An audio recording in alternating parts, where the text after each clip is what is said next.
Hello everyone and welcome back to another episode of Hermitcraft. Today we're attempting to fly into the sun. Let's hope nothing bad happens. Oh, I've got invisible. Well, that's pretty bad, isn't it? No, I'm just hanging around here being a goofball, looking for Scar's area and finding everything else in the process. That's Wells Knight's castle. The community area, which is mostly underground, is over here, that giant dig that I'm sure you're aware of. Over in that direction you got Tango's base, and it took me a while to find it, but Scar's base is just in this direction, which I believe is north, and it's actually south, the opposite direction. Well, whatever. This is Scar's area in front of us right here. He's going to be building a modern city, and boy oh boy does this look seriously cool. Look at these road designs. Fantastic stuff's going to be going down in this area. This bit in the middle, though, is his original base, and it's really weird how he sort of dug out everything around it and left this floating little chunk of gorgeousness here. It's very cool. Hi, how you doing? Welcome back to another episode. Yeah, we're here to visit Scar to drop him off a little supply package to help him with his troubles, because I was watching his video the other day and unfortunately Scar fell into lava. It got burned by the lava, lost all of his items, and that is always the worst, isn't it? So this is Scar's original starter base. Absolutely gorgeous looking little thing. And in here is his storage area. Oh, he's got some parrots. Hi, how you doing? That's cool. And some cats as well. And dogs. Yeah, and a lot of chests and shulker boxes. This place needs a bit of organising, Scar. Jeez, looking messy in here. Anyway, I'm here to drop off something for him, and I won't leave it inside this area just in case it looks like another one of his shulker boxes. We'll slap it down here on the outside. So there's a little book just explaining why I'm giving him this fire protection book, and also a couple of potions and some lava, which we're going to borrow. So here's the trick in this game. You want to have yourself, or at least this is the way I do it, 2 pieces of protection armor, and then a blast protection and a fire protection. So we got 2 regular protections down there. Now the way that protection works is it has a cap, and I believe with 2 and then a third piece at like protection 2, you would cap out on all that it could offer you. So you should at least have one other type of fire protection, blast protection, or projectile protection to, you know, protect you from damage. We're going to say that word a lot, protect. But anyway, you want to see what it's like when you got fire protection? I ain't scared of nothing. I am going to eat a cooked mutton before we jump in here. Hello. And there we go. I'm just standing here. It's beating up my armor. That's fine. I don't mind. Mending will fix it. And now we start to lose a little bit of health. And that's fine. And now we can eat again. And our health goes back up. Fire protection, people. This is an advertisement for fire protection right here. Now that I've been in the lava for a long time, though, I am going to be on fire for a while. And I wish that I had a bucket of water. There's probably water around here, isn't there? Oh, and it goes out. Amazing. Oh, yeah, of course. Fire protection would reduce the amount of time you're on fire for. It has loads of great properties. Anyway, that's my little announcement for why you should have that. And that's why we're dropping off Scar some fire protection book. If I didn't show you it, it's in the chest or the shulker box even. In fact, I need to put that lava back in there. There it is, fire protection. So if he has that on some of his armor, that's going to help him out tremendously. So let's get back to business. This is spectacular. Wow, I have so much fun flying around in this game. Oh, this place is looking absolutely gorgeous. Every time I'm standing in my base, I just cannot wait to get going. And what we're going to do right now is get going. You will notice some things are developing, like behind me. A little bit more of that storage system done. But most importantly, the one that we started a couple of episodes ago is done. Look at that. A lot of redstone has got into this. Crazy amount of chests, hoppers, furnaces. Everything is hooked up. Everything's been built correctly. And it's all looking just spectacular. So I've gone ahead and I've also done all of the item filters as well. Here we go. So these ones right here are the item filters, and they've all been hooked up with the correct items for both the wall and the die, which means everything is good to go. And I am just loving this project right here. It's got a little bit of a problem with the lighting, I'll admit. I'm not in a rush to fix that though. But we have found the material that's going to lead this into this area right here. It's going to be light grey concrete powder. It'll be solid on the inside, and then out here it will start to disperse a little bit and mix with this pattern around here. We do have a slight problem though, and that is redstone. I can't really change this. That needs to be a powered block right there.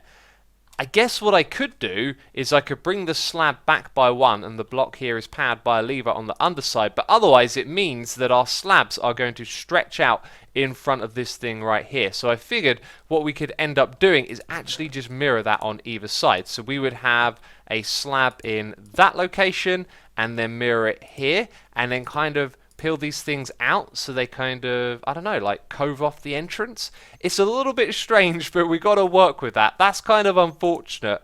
Maybe there is actually another solution. Do you know what? I could put a lever here. Why did I not think of this earlier? I could power it. Oh my goodness me. Problem solved. Problem solved. I'm so very, very glad that I noticed that, because these shapes here would have looked awful with that cove coming out. And do you know what? Look at this. Whenever I see too many of the same block in the same spot, got to go in there, just change one of them, change it out a little bit, keep that variation feeling nice. Yeah, that makes a difference. And check out the floor. So this kind of comes out and spreads out a little bit. I like it. It's a nice transition.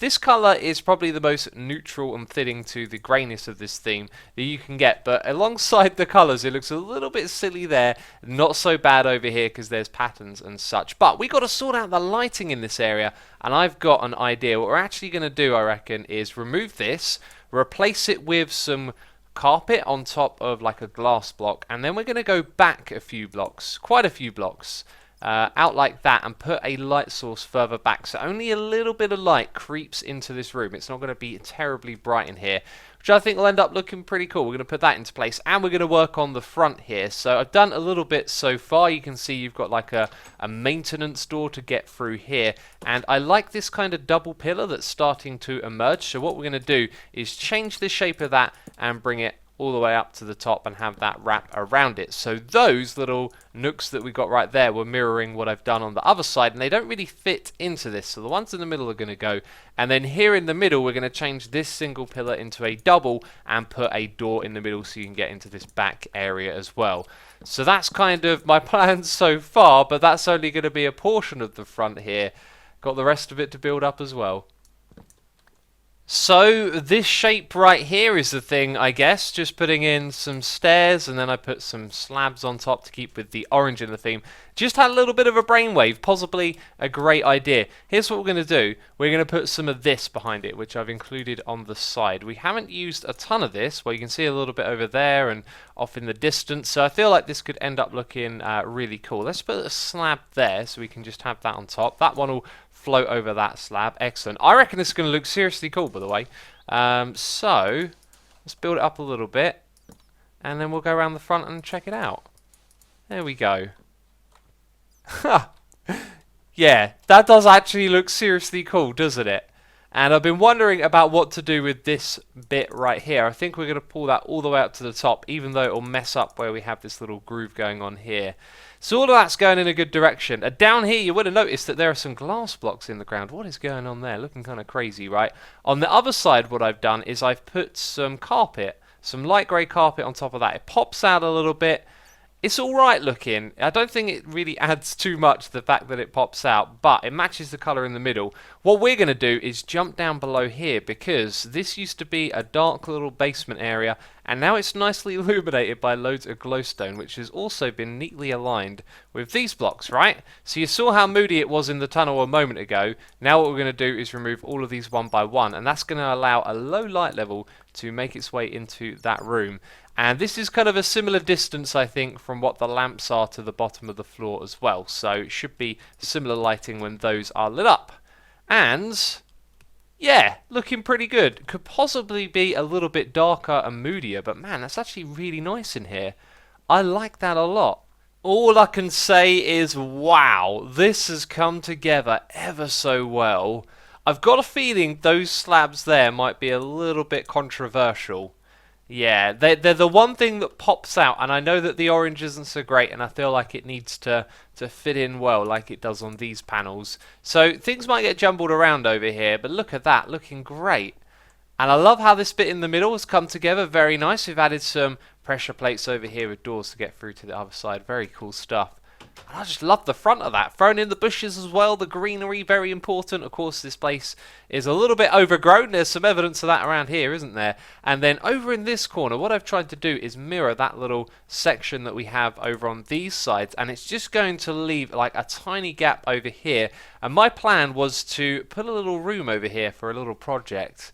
Thing is, what I also want to have in this area is like a panel in which you can access some chests and you can send items in at this point here. So if you're dumping dyes and walls into the system, you don't want to put them at the beginning of the chain. You do that over here and then they go straight into these bits, right? And this is just too big. We basically need something that's going to be 1 block wide and then have an achacha pillar right here, and that should give us adequate amount of space to have like a proper entrance to a proper room just here. But we're going to knock that on the head for now. We're going to come back to this project later on. For now, we're going to do a little bit of work over at the witch farm. And we used to have the water drop here, remember that? In fact, the water is still in place. Well, I ended up replacing that with vines, and then I destroyed the vines because something strange happened.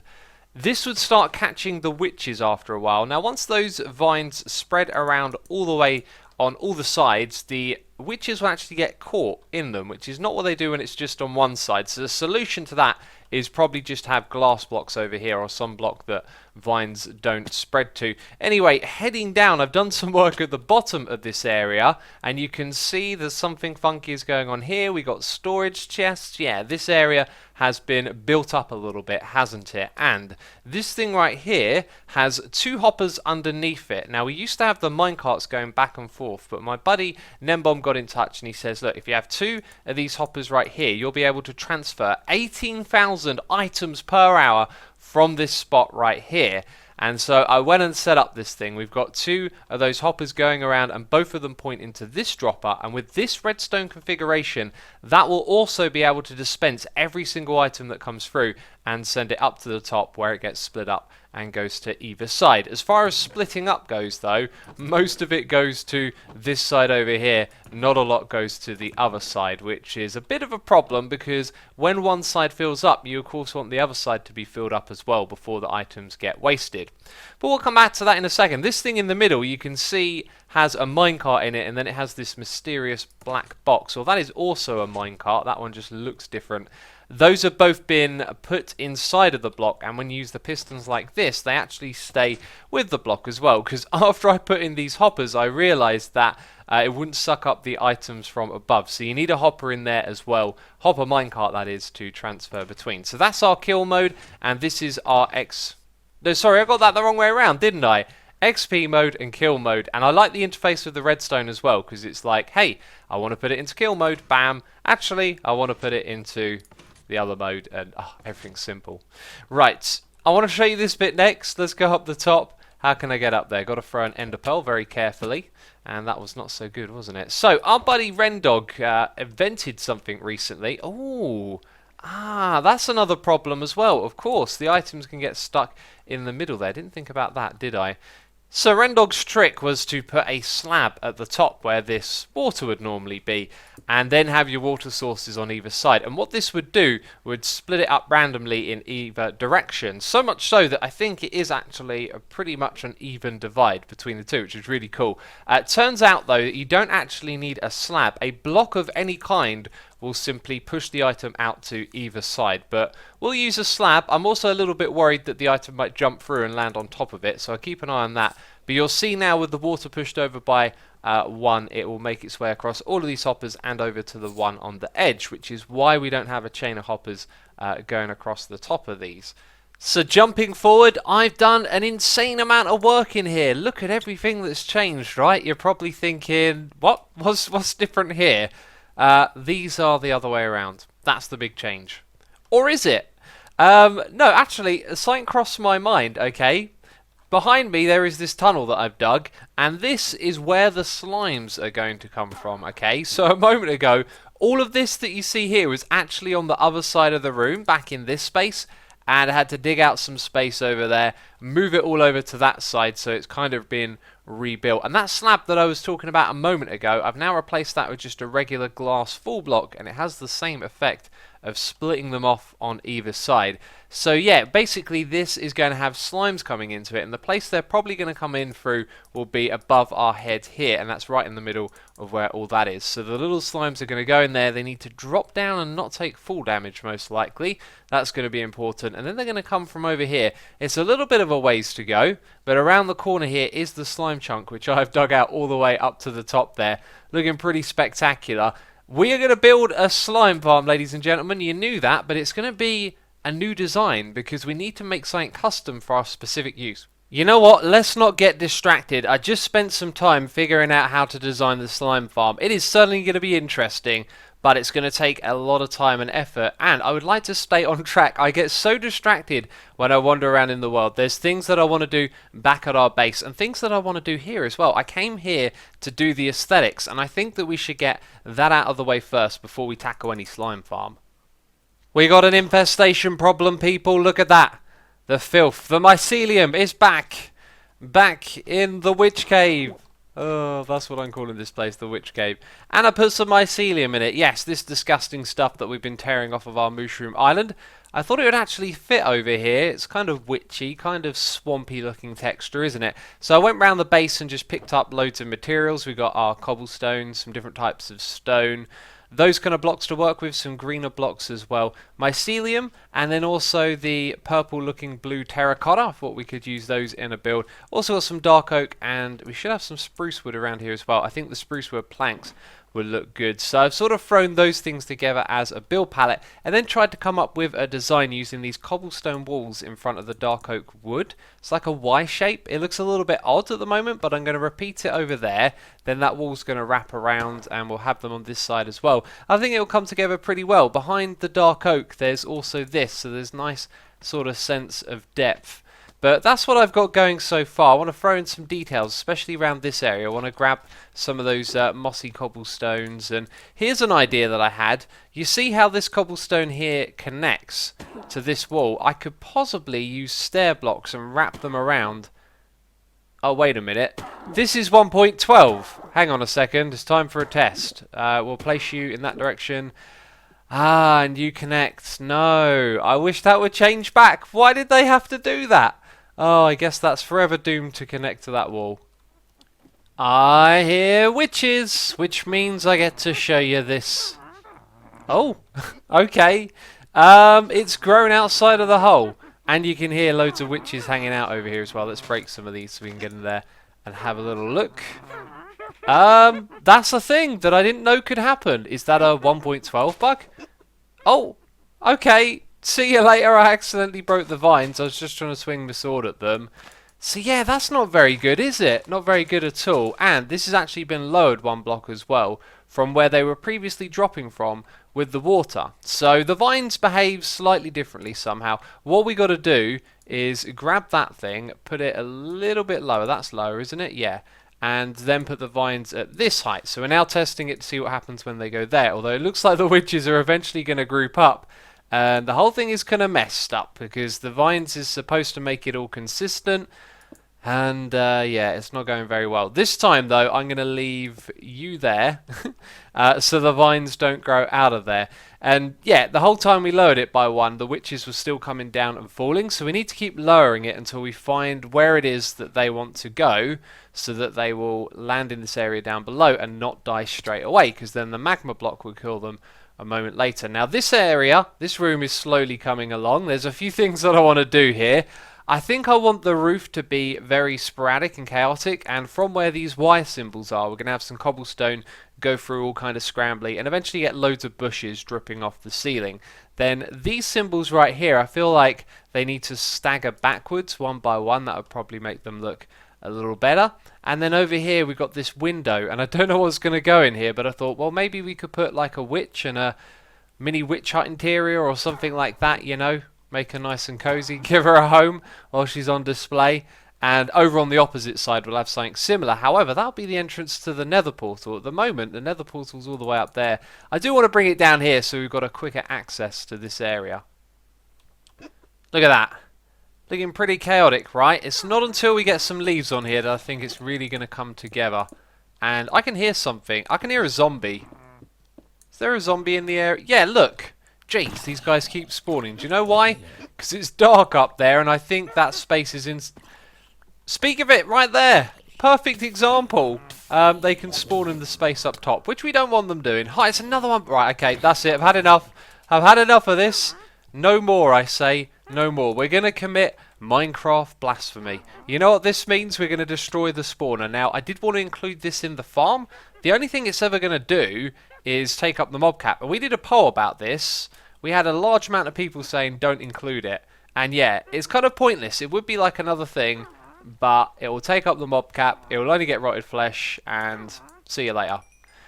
Zombie spawner is no more. It's very rare that I do that, but this time we have to because we want the ceiling to be nice and dark and moody. And look at that. It's kind of crazy, right? We're going to be throwing in a load of leaf blocks up there, and that's really going to be the finishing touch. I love the shape of this back wall over here as well. It's looking really good. Let's just remove a bit more of this, and I've been making plans for some of the other bits in this area. But I reminded myself of something, and I swapped the farm into a different mode because the witches will now drop the heads. And I think it's a 0.5% chance if I use this looting sword. So we probably ain't going to get one right now. And also, I thought, let's do this on camera and see... Hi, I'm trying to kill you. What's going on? See if we can get one. But of course, this is just going to pick it up immediately if there was one, right? So it'll be a while before I know if we actually got a witch head or not. Maybe I'll see it pop through here. I haven't got one yet, but then the witches, they stopped falling down. And my buddy Nembomb explained this one to me. So if you use vines and two witches fall down at the same time, I think it's got something to do with the way that they collide with one another. They get stuck on top of the vines. Whoopsie. And then this happens, which is ridiculous. Let's see if we can kill them all here. Hi. That sounds hilarious. See you later. Did I get one? No. Oh, I wouldn't be so lucky, would I? Hi. Who are you? Where are you going? Jeez. I'm over here, by the way, to actually... Oh, see you later. To, yeah, remove the portal. I'm going to take away all this obsidian, move it down to the bottom, and hook up a portal down there now. Also going to gather some supplies, but what we will do... I was going to try and figure out where the vines are. Ah, they're below me now. Okay. I'm going to move that back up a little bit, and we're going to go back to using the water. Something really cool has happened in this room. Let's take a step back, though, and just appreciate the view. Wow, right? It's looking great in here. I think the ceiling and the leaves really brought the room together, where I wasn't too sold on this sort of chaotic scramble we got going on up there. So on this side we've got our portal hooked up. That actually links with the one on the Nether, which is fantastic, even though we're all the way down at Y6. So that's really cool. And the other side, well, that we're probably going to finish another day. I've spent a tremendous amount of hours in this room, and I feel like I want to knock it on the head. Another thing that kind of sucks about this room is the floor, the mycelium.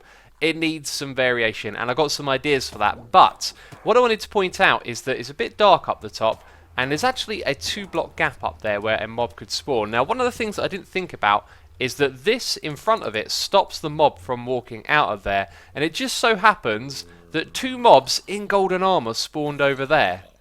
Look at them hanging out. It kind of looks like maybe the blocks that are supposed to be behind aren't there, or they're both squeezed into the same spot. Let's jump up and have a look. How you doing, guys? I think they're both in the same spot. So I was thinking, if there's 2 of them, why don't we keep them? And why don't we get one to stand on each side? We have one over there, one in that space, and it would just look so awesome. It would. I don't have a creative name for them, unfortunately. I got my toolbox with me, though. It's in my ender chest, so we've always got access to name tags, which is just terrific. I'm going to call them the Undead. That's so unoriginal. The Undead. Okay, and then we've got to try and get up there and rename them both. They sort of look like they pushed each other over to each side, so this shouldn't be too difficult. Okay, so one for you, and then your friend. Now, I feel like I'm in clicking range of that guy. Let's go a little bit closer. There we go. They're both called the Undead, so now they won't despawn. The next trick is how do I get one of them over to the other side and keep one of them here? It's going to be really finicky. I can see this being really problematic, so I think what I'm actually going to do is save that one for a live stream, and we're pretty much going to knock this on its head for now. We've done an awful lot, just a few more bits to do over here with the leaves, and we want to put a witch over in this area and build a little witch hut for us. So we'll come back to that in the future. Right now, though, I'm just thinking about what we're going to do with the mycelium, and here's what I've got in mind. We should probably throw down some stone and similar textures in and amongst this mycelium. Break it up so it's not just flat and the same thing. And those actually look kind of nice together. I think it's because the textures are relatively soft on the eyes. So that's kind of cool. We could also throw down some pressure plates here and there as well, and possibly even some buttons, just to look like, you know, there's stones all over the place. That's looking pretty cool. I like that. And then we also need lighting in here as well. So I'm wondering, can we get away with having, let's actually go and put a redstone lamp below it, having a lamp like that and putting the pressure plate on top. I think you can just about get away with that, can't you? So that would be a nice light source in this area as well. So yes, that's what we'll end up doing, but as I said, going to knock this one on the head for now. Let's head back to our base. There's things that we need to be doing over there.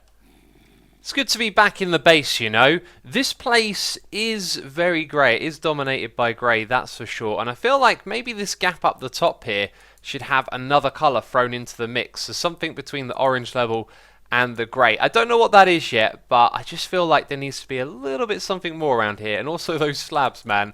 They really do pop out. I think they're kind of nice, but they're just a little bit obnoxious where they are at the moment. Anyway, the reason that we're back here is to just finish off what we were doing earlier.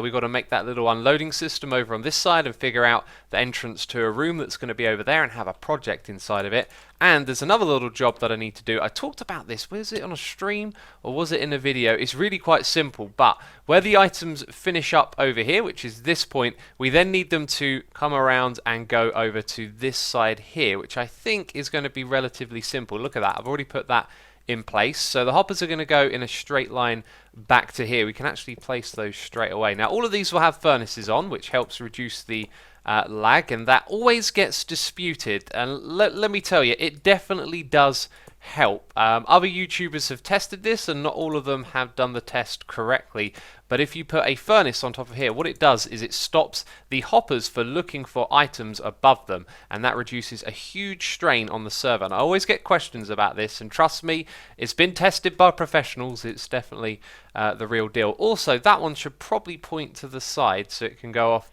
in that direction. There we go, just like that. You can see it drops down a little bit over here. That's cool, that's fine. And then the furnaces sit kind of close to these blocks. They'll probably get ripped up at some point if we need to replace them with aesthetic blocks instead. And then the same thought crossed my mind when we're over here.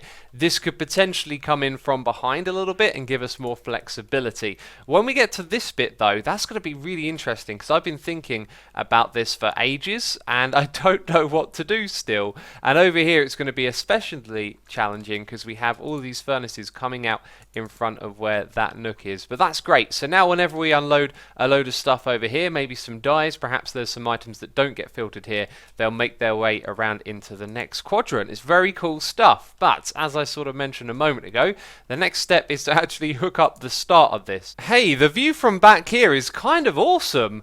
This looks really spectacular and alien. It looks like a UFO has landed and there's some sort of crazy circuitry underneath it. Anyway, so this bit that hooks up to the next, what we're going to do is extend these hoppers out until they're level with those ones, drop them down a bit, and then they're basically going to go in a straight line. Thing is, I'm going to need so many hoppers for what we're doing, and I kind of pinch myself here because I haven't been in the area, and now we don't have a lot of iron. Well, there's a lot of iron golems, but not a lot of iron here. Yikes, we are running low on our supply, but however, there is something else here, isn't there? Poppies. Red dye. Yeah, we could start to fill up our red dye chest with all of this. This was tough. This is an odd place to make a satisfying entrance, if you know what I mean, due to the way it fits into this corner, and we're trying to squeeze an unloader in. So after lots of trial and error, this is about the best I could do, and I'm not sure if I'm settled on it, but space is a very important thing. As we walk into this room, this is going to be the wall, so there will be blocks here.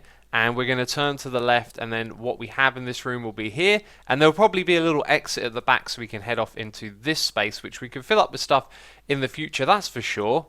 But coming back to this over here, you'll notice that all of this right here ends here, and that's because someone sent me a more compact version of this. Their name is Cyan Gaming, so thank you for sharing this design. I appreciate it. It is essentially doing the same thing but a lot more compact, and it's kind of hard to show you. So actually, it's very hard to show you. Can you see how this is having its signal compared from the contents of that, and it pulls the signal from the block back here? Well, what they've done is they've very much compacted that by pulling it directly from the chest, and then the redstone that you get from this signal that's subtracting goes below it and powers a block that's next to the redstone lamp. And then that signal will be compared through this, I believe, and it will then, yeah, go through there directly into that lamp, which is really clever, although I don't know what the contents of this need to be, and I'm also a little bit fuzzy as to how this works. Is it actually going to be subtracting, like, the signal on the side and the redstone from the furnace at the back, like the signal strength? I'm not sure how that bit works, but I'll have to figure that one out. And if it does work, it means that we have just enough space here to add a double chest, which is important because we want to be able to unload lots and lots of items. And there's a gap at the front so that we can put a shulker box here, which reminds me I made a lever. So this thing will be, oh, that's right, they don't go straight onto hoppers. Well, it can go there. So that's locked, meaning that you can place a shulker box on, then you unlock it, the items come out, you lock it again so when that you break it, it doesn't go into the hopper. And this leaves us with just enough room to put some blocks around this and hide it snugly into this area as well, so it looks nice and seamless when you look at it from the front. So then, where do the items go when they go into the hoppers? Well, I'm thinking what they'll probably do is go down under here, go across out of the way of the room that's going to be here, then go up and then connect. It's going to be a bit of a detour, but I think that's the only way we're going to do it. And since it's so finicky, I kind of want to give myself the time to think about it, you know? The lighting here is superb. I love how this tunnel looks. I love walking by this area. The base is looking stunning and there's a ton of work to do. And do you know what? As I go around here working all these projects, I always set myself out loads of things to do in an episode, and I can't quite do them all because it's such a big and ambitious project. So the poll for today is going to be a question to you guys. Are you satisfied with the pace that this series is going at, or would you like things to unravel a little bit quicker? You've seen lots of my ideas, you heard me talk about many projects, and we're chipping away at all of them steadily. So I'm just kind of wondering if that's the right kind of approach, or maybe we should change things up a little bit. I don't know. You let me know. And also, please do leave a like on the video. It supports the series, so thank you for doing that if you do. And that's going to be it from me this episode. You probably sussed that out. But yes, thank you for watching, and I'll see you in the next episode. Ciao for now. Bye bye.